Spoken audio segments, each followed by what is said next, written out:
So, what's up everybody? Welcome to the official first video of RH Performance. So, you guys maybe have seen the short on this car. If not, if you want to see a short little preview / summary of this car and what I'm doing to it, you can check out the short on it. But this is an 85 Caprice. Basically, the guy wanted me to come get the car, said that it wouldn't run. Said that he thought that the carb swap basically was done incorrectly and that the carburetor just needed tuning. It wouldn't idle, but you could rev it up. Turns out that he was close to right. Really, it had an entire engine swap go bad. So these cars came originally at 85 Caprice 4-door with a 305 and a 700 R4. Someone has swapped a truck 350 in it out of a later model GM truck,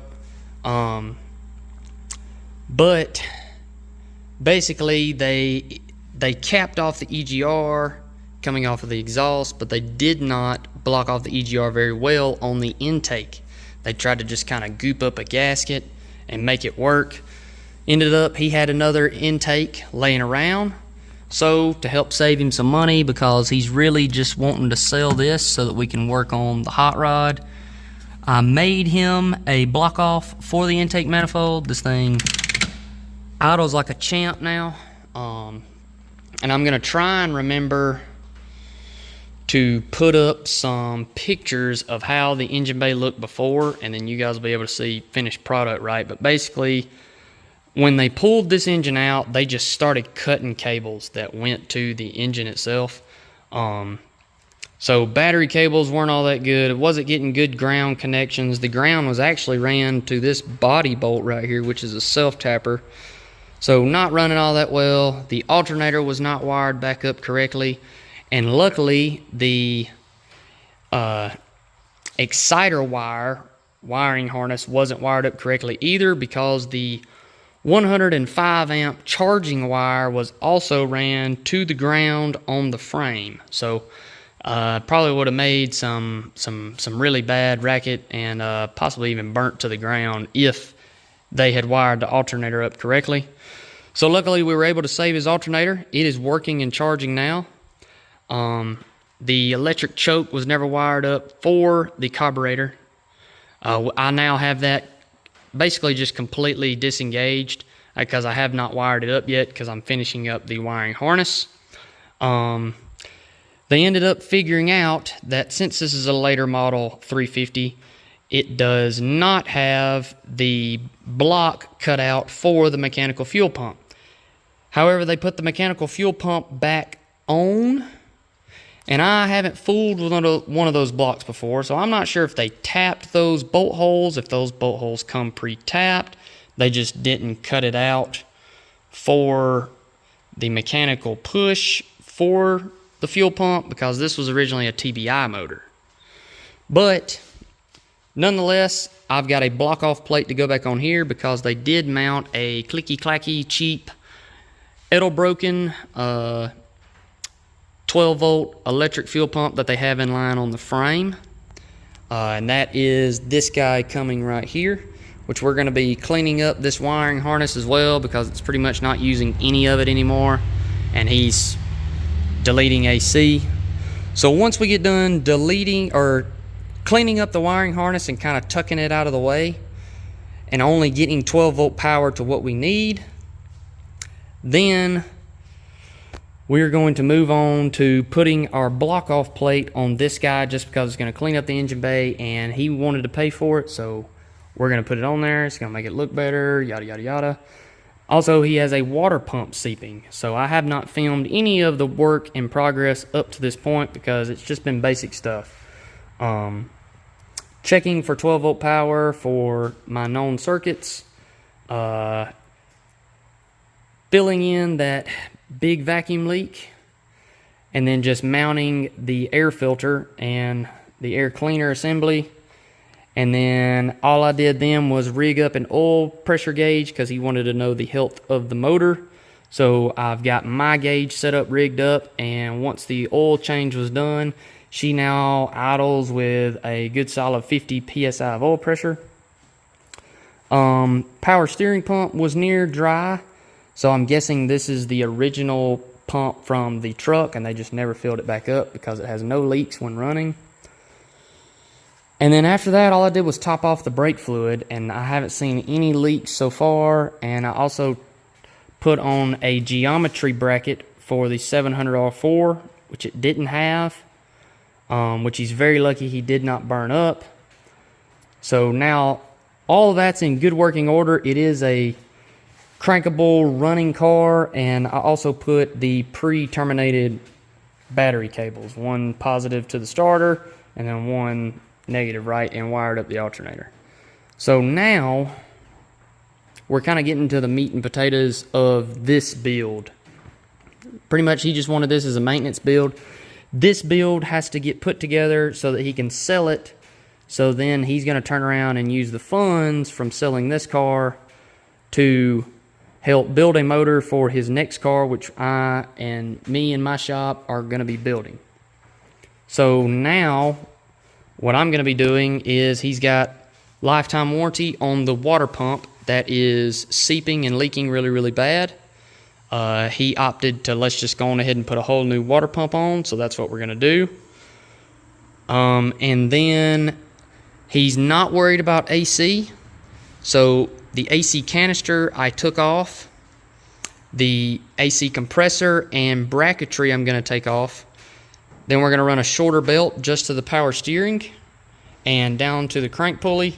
And we're also going to be pulling these AC lines out. All of that is going to be going into the trunk, so that at a later date when he sells it, all of it will go with the car, even though it does not hook up to this compressor and everything, yada, yada, yada. None of it lines up right with this engine swap. So all of it would have to be custom pretty much. And also, the only other thing he's wanting done after the water pump is he has a set of headers for it that I guess he got with the car. It has one little hole here that I'm going to patch up with the welder, hopefully. And then he did not have gaskets or hardware, so we're waiting on that to come in. And then we're going to take the manifolds off of this guy and take that ugly under wrap pipe that does nothing but heat up the oil real bad on these engines. And we're going to be running these long tubes on it and tying it back into the existing exhaust, which is some kind of chambered muffler. And then pretty much that is going to be it. From there, he is wanting, like I said, to just kind of sell this car and move on. I hate that I started filming right now. I would show you guys that it cranks up and it idles like a dream. For the choke to have never been wired up, and every time he cranked it up in his yard and was just out there drunk or whatever, revving on it and acting crazy, it was flooding the devil out of itself. And the oil had gotten super thin, so I'm super surprised that the oil pressure is holding up as well as it is.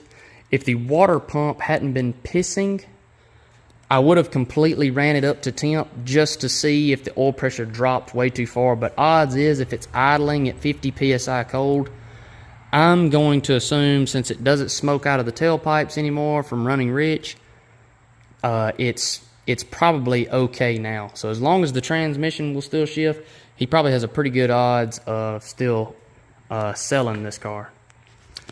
But that is pretty much the gist of what we're actually doing to this car. The only other thing I did was, it was missing the passenger sway bar end links, so we put a new one on that. It already had a new one on the driver's side.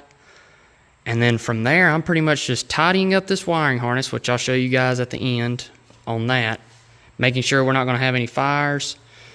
And I'm going to be replacing this water pump, which I'll probably just show you guys at the end. This is just a small block Chevrolet water pump, so it's no big deal. We're going to pull the shroud, pull the fan, pull the radiator, and I'm actually going to flush all of the rust and crap out of it as best I can first. And that way, when we put the new pump on, we can go back in there with some nice fresh coolant. And hopefully, it will sail nicely for him, so that way we can get started on his actual engine build, and he can start getting some parts sent over here so that we can get that guy put together. But nonetheless, that's enough talking. I'm going to get to work. I'm going to go ahead and tidy up the wiring harness, and I'll probably have this guy backed out and flushing the coolant, or we'll already have the new water pump on when you guys see it next. All right, so wiring harness is finished. This is how the customer wants it. I've pretty much got all the hots and negatives separated in here, taped up, and some protective covering on it. We've got the fuel pump block-off plate put on, and now I'm going to go ahead and get the electric choke adjusted because I've made my connections for it and the pump on a keyed hot, and we're going to try and get enough transmission fluid in here to back this guy out, so that way I can flush the coolant system, start pulling that water pump. So next thing you guys will see is hopefully the front of this engine coming apart. Alright, so that's pretty much going to sum up this video. I did not get to start on the water pump like I had hoped, but I do not want videos to be too long in the near future for going forward. However, I did flush the rusty water out of it pretty good, and I also got the radiator flush in the entire bottle and ran it all the way up to what I'm guessing is the thermostat's probably going to be either a 160 to a 180, somewhere in there. And then after shutting it off, it came up some in the head as far as temp goes with the cap on. So I'm going to let her hang out for the night, cool off, and then first thing tomorrow, then it'll be time to back her up, drain the water out, and in the next video we'll be getting started on the water pump and the headers. So I hope you guys are looking forward to it. Hope you guys are enjoying the new content on the channel as far as performance work and just working on just old school cars, hot rods and stuff. But that's pretty much it. Leave a like, leave a comment on something you'd like to see, and I'll see you guys in the next one.